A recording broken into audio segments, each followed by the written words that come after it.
할렐루야. 우리 먼저 찬송 한 장 먼저 부르고 말씀을 듣도록 하겠습니다. 주님의 성령 지금 이곳에.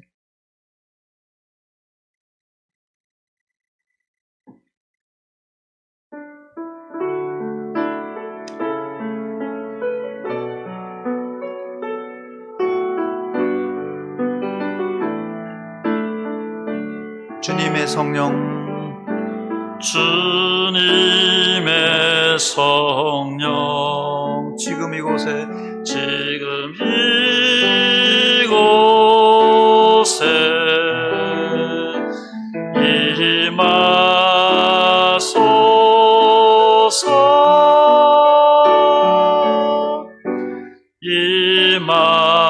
임하소서. 주님의 성령, 주님의 성령 지금 이곳에, 지금 이곳에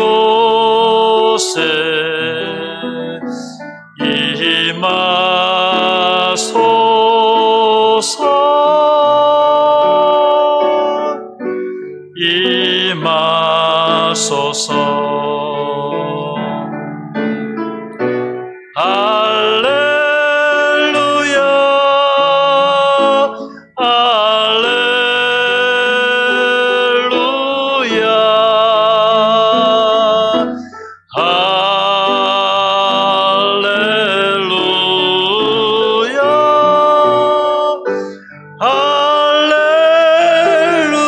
주님의 성령,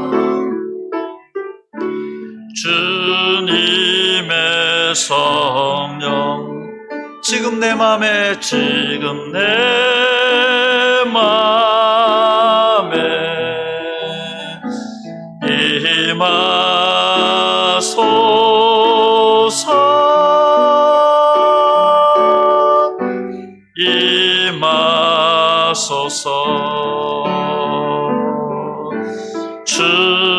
주님의 성령 지금 내 맘에, 지금 내 맘 임하소서. 임하소서. 임하소서. 임하소서. 할렐루야. 두 손 들고 부릅시다. 할렐루야.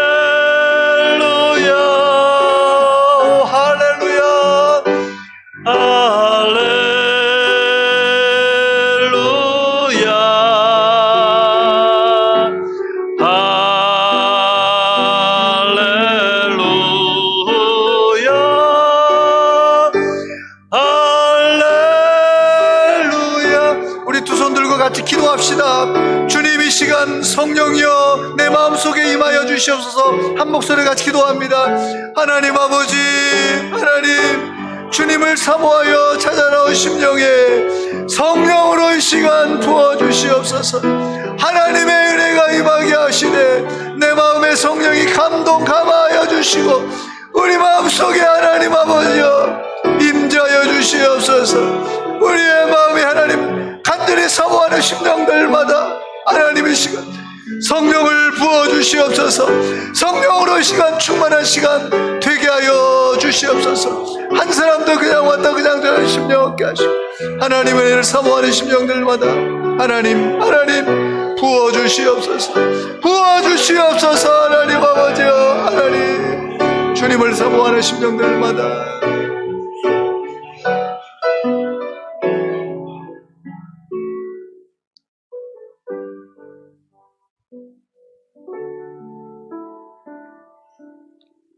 하나님 우리 아버지, 고난주간 특별 새벽기도를 통하여서 저에게 은혜를 주신 하나님, 오늘 금요일입니다.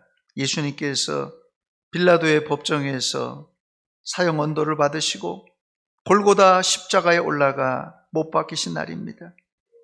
우리의 죄, 우리의 잘못 때문에 주님께서 매달리셨는데 하나님 아버지, 이 시간 주님의 십자가를 묵상하며 그 십자가의 사랑을 느끼게 하여 주시옵소서.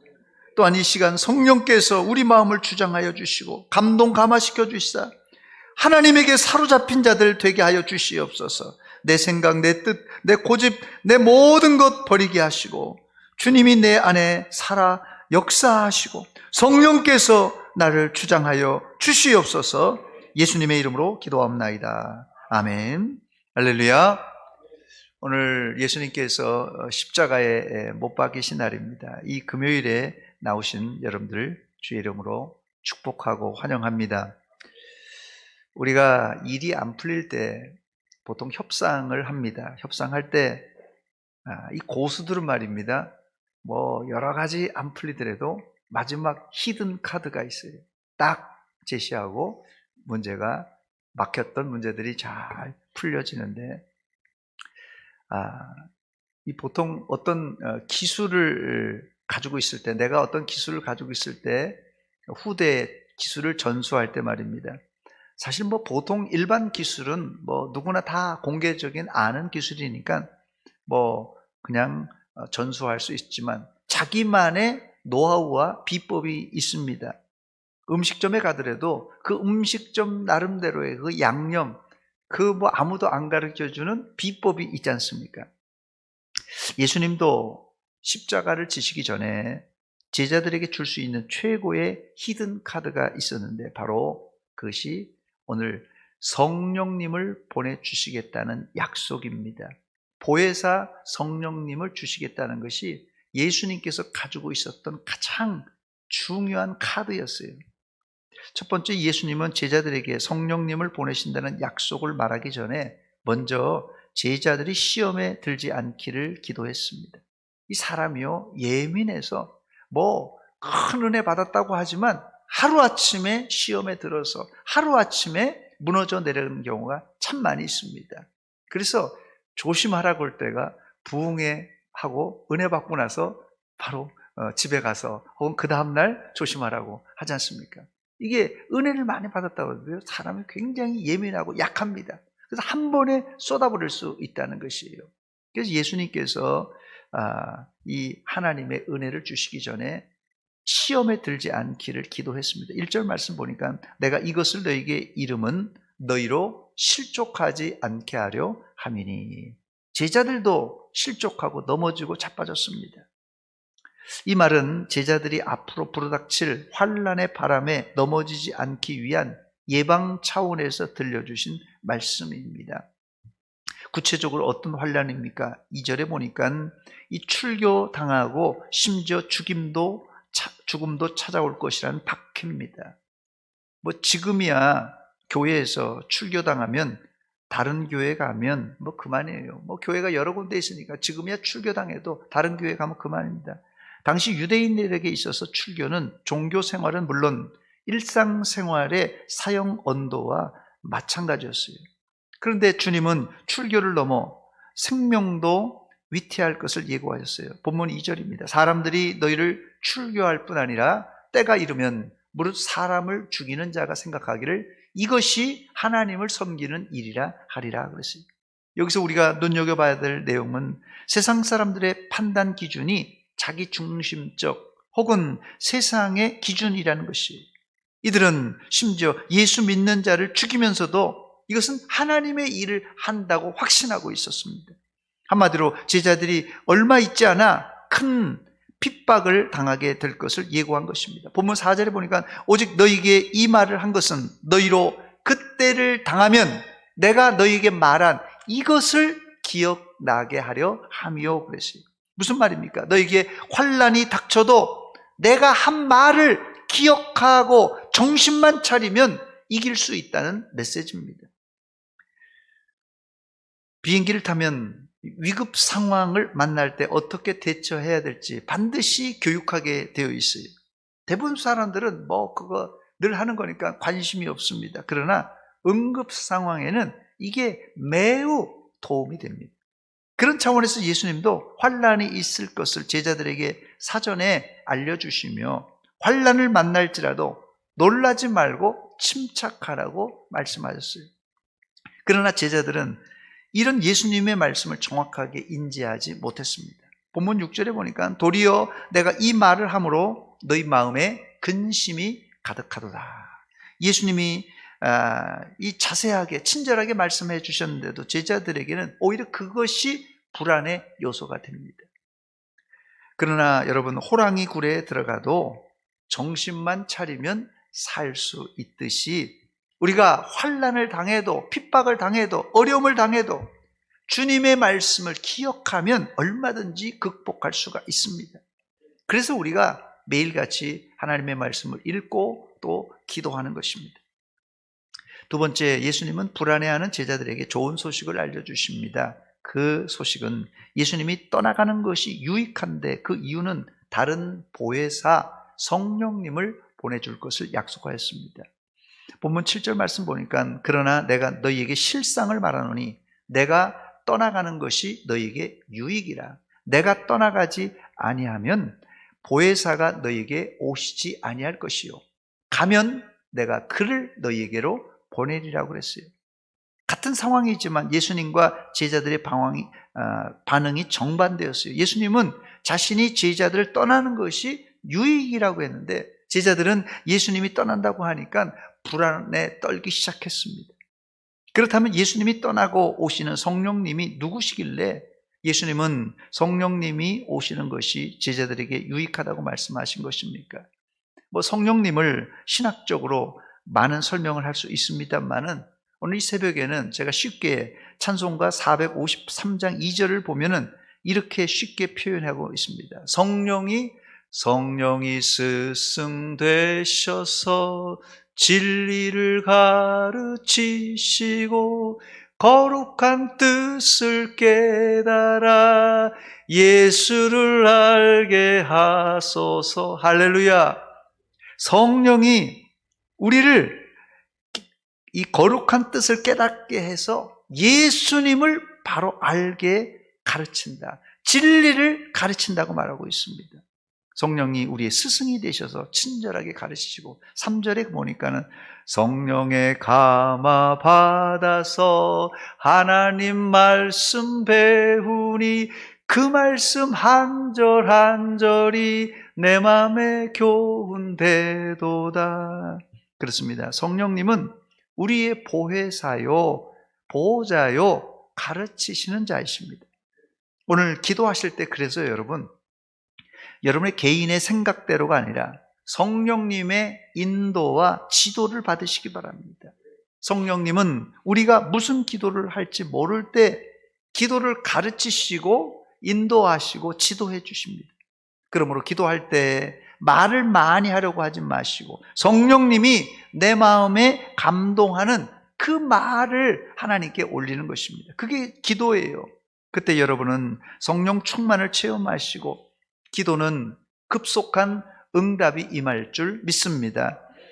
찬송가 195장 2절에 보니까 성령이여 우리가 기도 드릴 때 우리 곁에 계셔 일러주소서. 성령님, 우리가 기도할 때 우리 곁에 계셔서 일러달라고 말합니다.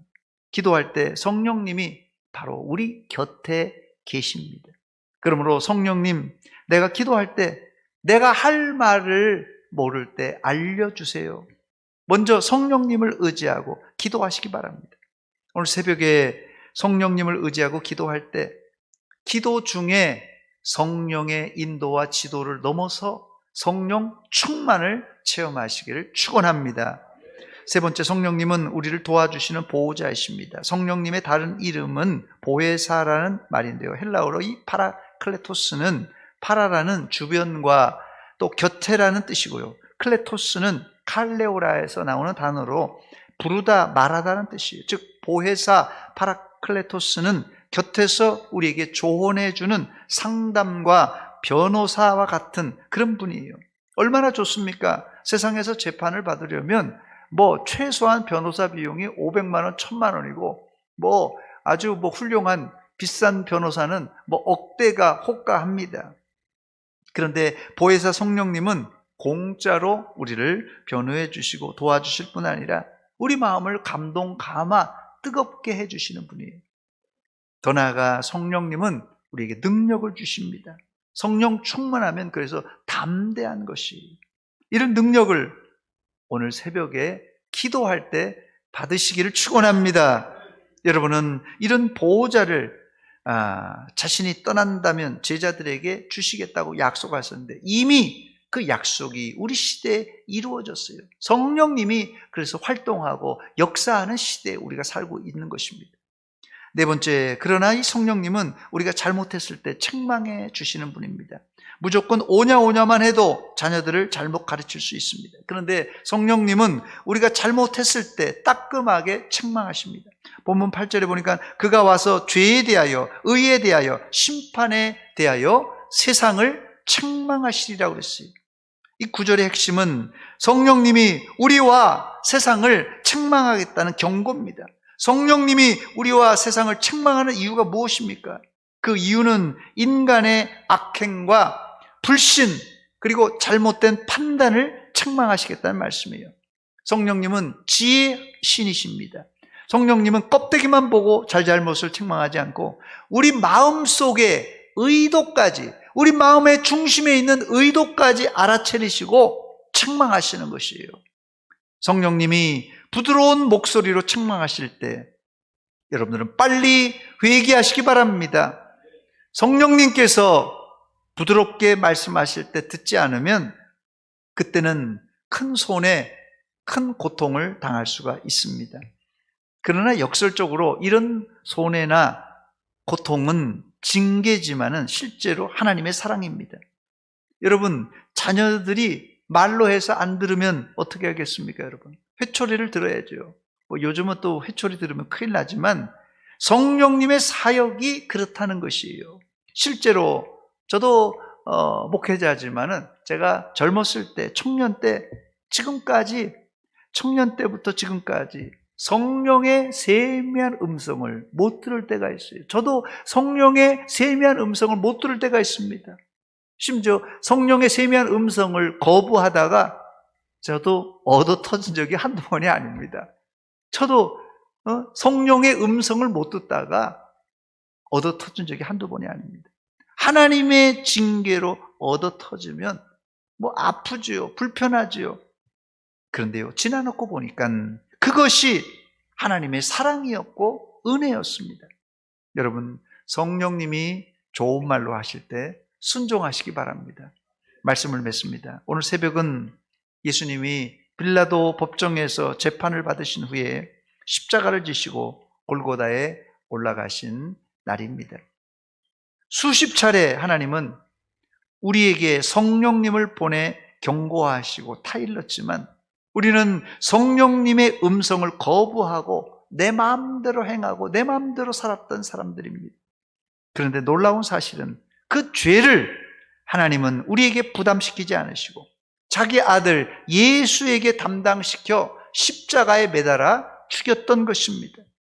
이제 다시는 이런 일이 반복되지 않도록 성령님께 약속하고 이제 주님이 무슨 말씀을 하시든 예하고 순종하시기 바랍니다. 그게 이번 주제인 십자가 사랑이에요. 예수님의 십자가 사랑. 그 십자가 사랑을 뭐로 우리가 표현하겠어요? 하나님께서, 성령께서 말씀하시면 예하고 순종하는 것이 사랑의 표현입니다. 사랑의 표현이 다른 게 아니에요. 이 십자가의 사랑은 주님의 음성, 성령님의 음성에 순종하는 것이에요.